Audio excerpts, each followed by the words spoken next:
Hey, Tom here. You know, I was thinking about it this morning. I've probably spent last of my 35 years wearing flip-flops and t-shirts. You know, I joke that I have generally looked like the plumber's helper, even though I'm usually the richest person in the room. It's the best thing I ever did! Real estate is how I did it. This house that I just bought, this is one I bought a few months before that. And I was thinking, you know, I try to dumb things down as best as I can for people that want to learn how to make money in real estate. Both of these are getting ready to go online, and I started thinking about the buy, sell method, right? This is something I do a lot with houses. You know, my preference is to hold commercial properties, offices, industrial properties, long term. They cash flow well, they're reliable, but it's on these houses that I make a lot of money in the short term. And you guys know my rule: everything I buy under market. I won't buy anything unless I'm replacing windows, by the way. That's why I see all this crap out here. There's a new window, by the way. But what I call the buy, sell method, or what I'm kind of coining it now, and that's pretty much goes back to some of the guys that would tell you, you know, you always take less out of your pocket than you put in. You know, drop a dime in your pocket, never take out more than a nickel. You know, in other words, you got to hang on to some of what you got. And really, I've been doing that, and I'm kind of going through the property here as we speak, if you don't mind. You can see beautiful trees here. Of course, I own this one over here next door as well.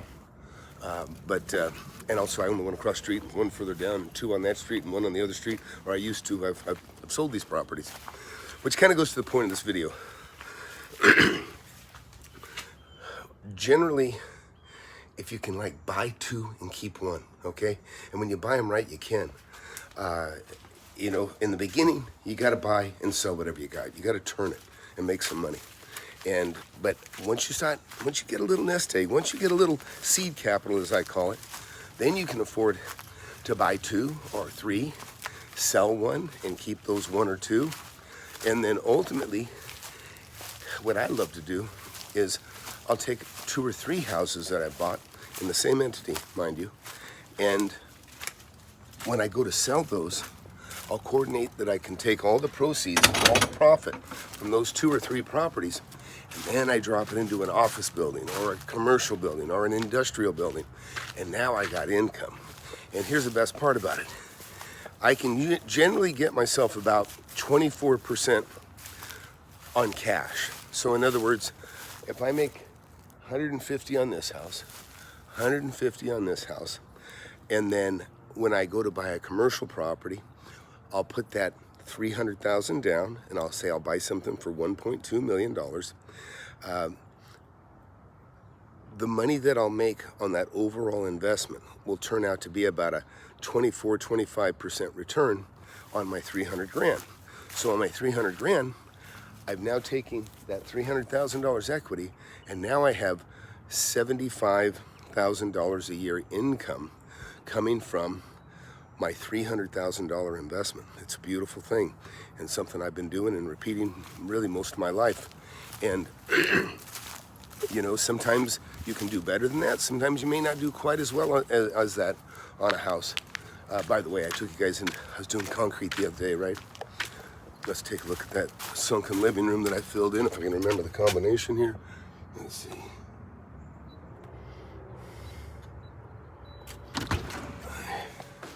Oh yeah, looks good. Still smells like cigars in here. Anyways, just poured this. This was a sunken living room. Poured it right up underneath the edge of that tile there. Yeah, God, I gotta get out of here. Choked to death, it stinks so bad. It smells like cigarettes. Oof. Man. Which listen, if you don't have my book, Wake Up and Smell the Real Estate, be sure to get that book on Amazon and Kindle. This actually reminds me of one of the stories I tell in my book. I come into a house, one of the best deals I ever got on a house. It might have been one of the first best deals, now I think about it. But I went into a house like this, it smelled like this. This one actually smells worse to me right now. When I walked in, the baseboards were white, and as you went from the baseboards up, it started turning into a kind of a brown, from a caramel to like a dark chocolate was the ceiling, and it was purely exhaled smoke that just caramelized this thing or covered it in nicotine. It was absolutely disgusting, and but that worked to my advantage. If you know my book, I went in there, I walked it through with the parents of the old man that lived in there, and I yanked open a door, and it covered us all in cockroaches. The woman screamed and ran out and said, "Just get rid of it." And I bought that property for $34,000, and I turned around and sold it, I think, for $66,000. And I had a partner. I didn't want a partner, but I had a partner. But I had to have a partner to come up with that $34,000 cash. And but I flipped that property, and I made, I don't know, $12,000-$15,000, and now I had that all for myself. And then I did that about 3 or 4 more times, and then pretty soon, I had enough cash. I'd gone through maybe 4 or 5 houses, but now I had a home that I bought for myself, and I had about $40,000 cash, and now I didn't need anybody else. And then the next one I bought an FHA home at the time. I assumed the loan, and I turned that into kind of an illegal duplex, and illegal, whatever, mother-in-law quarters, you can call it. But I turned that thing around and, made another 20 grand. And man, never look back. And that's what I want for you folks that are watching. Listen, there's not a better path to making a fortune than real estate. It's something that's open and available to everybody. I don't care if you've been to college. I dropped out of high school, okay? I couldn't stand school. I dropped out of high school early, and I was a millionaire before most people, could even afford to buy a home, okay, that I went to school with. And it's been a beautiful thing. So don't waste your time listening to people that have less money than you. A lot of people are crooks that'll take your money and have no regard for you. There's a lot of those guys out there on YouTube. I don't want anybody. In fact, I turn people down that need my help if I think that they don't have what it takes, or if I think that they're lazy. I don't have any time for it. In fact, I'm trying to. If it wasn't for the fact that I started buying my first piece of property at 19, I probably wouldn't even talk to a teenager or somebody in their 20s, because I'm so disappointed in the class of people that I've seen that want to just get rich quick. And you're a product of the stimulus and all this other shit. But listen, you can work hard for a short while in your early 20s, and you can be wealthy the rest of your life. And you can be like me, wear flip-flops, right? Wear flip-flops most of your life, and point and say buy, sell. That's the life. That's the life. Anyways, FlipAnything USA, be sure to share, subscribe, hit that like button. Go down and look in below. Go take a look at FlipAnything USA. Mentorship's closing at the end of this month, and you're never going to see a deal like that again. That I promise you. I'm not going to be to be able to contact somebody like me for a year is crazy. I wish I had somebody like me. I never had anything like that.